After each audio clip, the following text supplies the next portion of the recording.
So in this segment, we're going to be talking about the EU exploring options as the UK threatens to trigger Article 16. And we're also going to be talking about the UK doing the same thing. Whoops, didn't realise I was that far down in the article. The UK gearing up for a major clash with the EU as it convenes committee to look at the fallout from triggering Article 16. So we'll start with this article from Tony Connolly first, which when Tony Connolly writes an article, he doesn't just write an article, he writes an essay. So looking at this piece here, the momentum towards the UK triggering Article 16 of the Northern Ireland Protocol is building. Once COP26 is out of the way, which I believe it is, there are strong expectations that London will make its move. Despite the ongoing technical talks between the Commission and UK officials in London and Brussels, the European Commission's package of measures to ease the implementation of the protocol, the UK Brexit Minister Frost continues the rhetorical assault of the protocol and its provenance. So the EU have offered massive kind of concessions and easements for the Northern Ireland Protocol, but Frost is saying it's got to be completely rewritten, and the EU are saying no.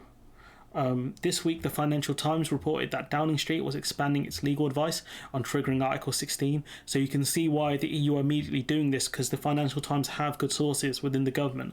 So the probably someone in the commission or a few people have read that article and said, all right, look, we need to figure out what we're going to do in retaliation.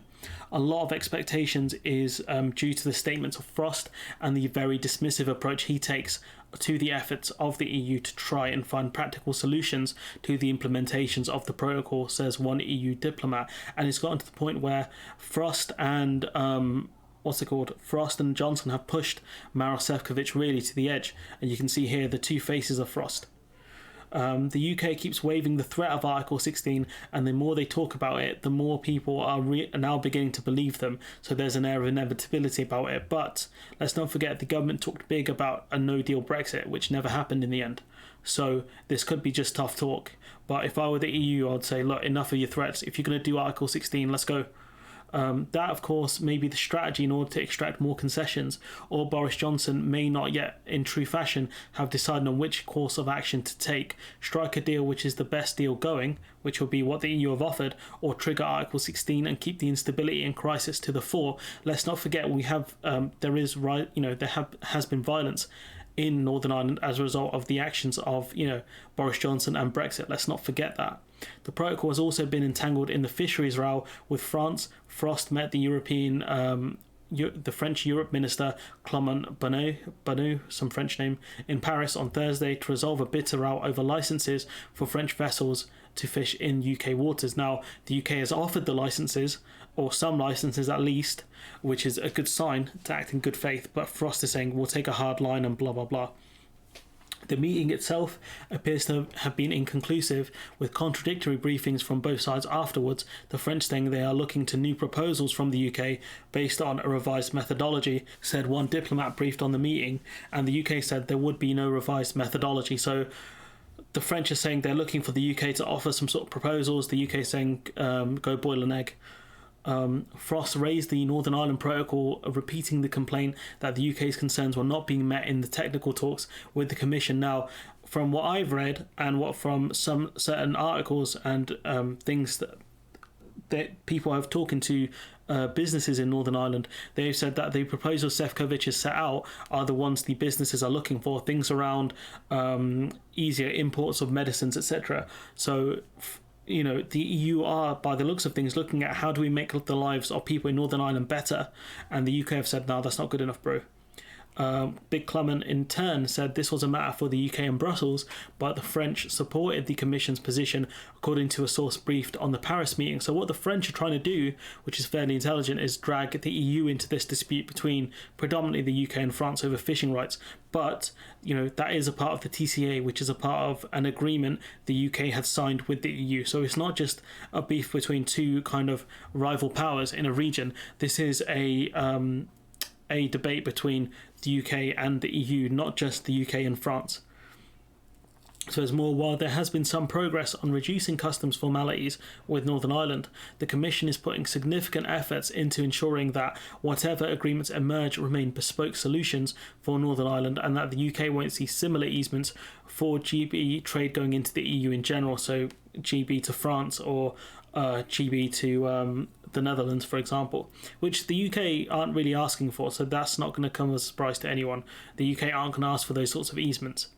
According to a number of sources, the UK has tried to expand the agenda of the talks to bring in other protocol issues such as VAT and state aid, which I'm sure the EU would offer some sort of agreement on those things if the UK actually spoke about them properly, rather than saying, the Court of Justice is a problem and VAT and state aid, and throwing up random buzzwords and things to make it look like there's a bigger problem than there actually is, and trying to make the argument that the whole thing has to be rewritten because of multiple issues rather than one issue which Frost has pulled out of nowhere.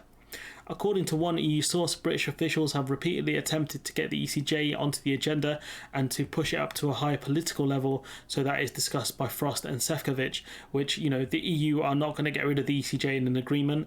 The ECJ is a fundamental and non-negotiable, says an EU diplomat, so all this talk of fudges and intermediary bodies and arbitration before things get to the ECJ was never discussed by the Commission and the member state. And as far as I know of, there are, things, if the Northern Ireland Protocol can go to arbitration, but the arbitration panel decides whether it goes to the ECJ or to British courts to decide how to resolve certain issues.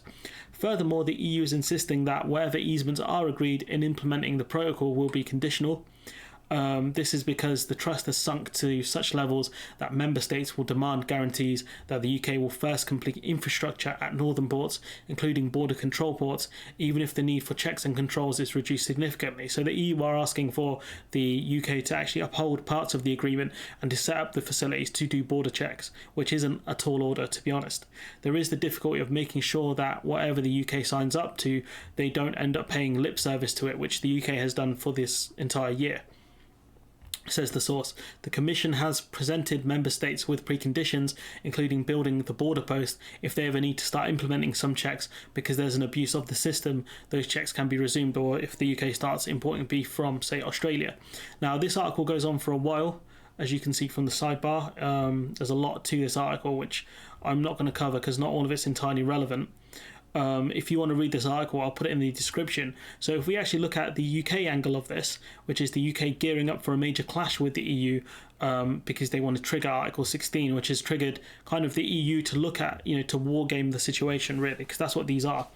Britain has begun preparations for a major clash with the EU by activating a key government committee to look at the fallout from suspending the cooperation over Northern Ireland. So this is about Article 16, which we've talked about, but the UK, what the angle of the UK is they're going to try and argue that the Northern Ireland Protocol has caused societal harm to people in Northern Ireland, therefore they can justifiably activate Article 16 and suspend parts of the protocol without the EU taking retaliatory actions, because Article 16 just leads to further talks.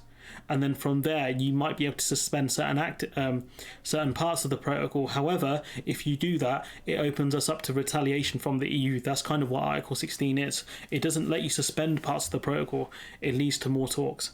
The discussion on the practical implications of triggering the emergency mechanism in the Northern Ireland Protocol are being held in the XO Cabinet Committee, a pivotal institution inside government, blah, blah, blah, which I thought it'd be held by Cobra, but okay.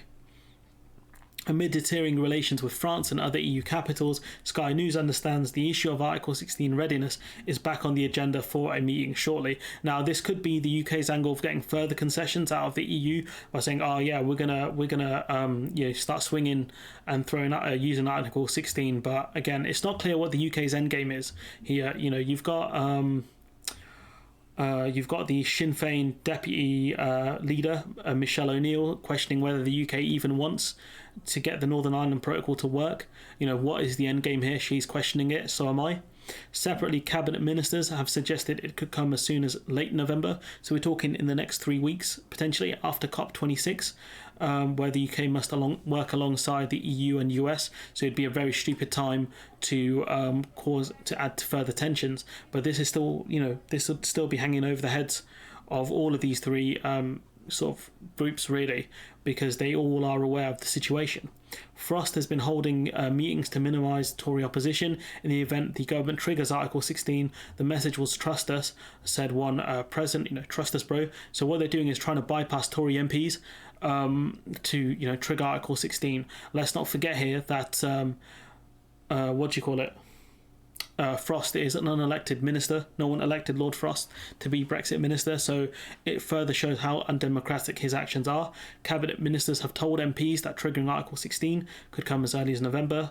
The pending row could, however, overshadow the COP conference. It really didn't.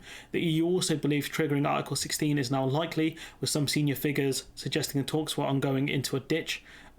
EU figures may entirely refuse to negotiate with Britain in the event Article 16 is used and just begin retaliatory measures, which the EU are free to do. They have to announce they're going to do that a month before they do it. So essentially, the day that Frost announces that he's going to trigger certain aspects of Article 16 to suspend bits of the protocol, the EU can immediately say, okay, if you do that, from next month there will be tariffs on these products because of this. We've discussed Article 16 at length. There's a really great Guardian article which talks about it. Article 16 is not a magic wand, it's only the start of more talks. Consultations with a view of finding a commonly acceptable solution. These talks happen through joint committees.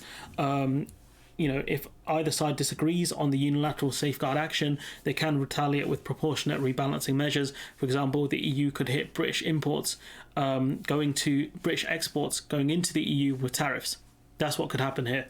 So it's important to keep stating that, because people, not specifically my audience, but other people don't understand what Article 16 does. Again, this is a great piece by Tony Connolly, very long as always, but we can see here, based on what Sam Coates is saying, around the 28th of October, that the UK are wargaming this, and this article was put out on the 6th of November. So the EU have read an FT article that have said the UK are wargaming this, and said, all right, look, we need to come up with our retaliation. What are we going to do if and when the UK tries to trigger their interpretation or their misled interpretation of Article 16?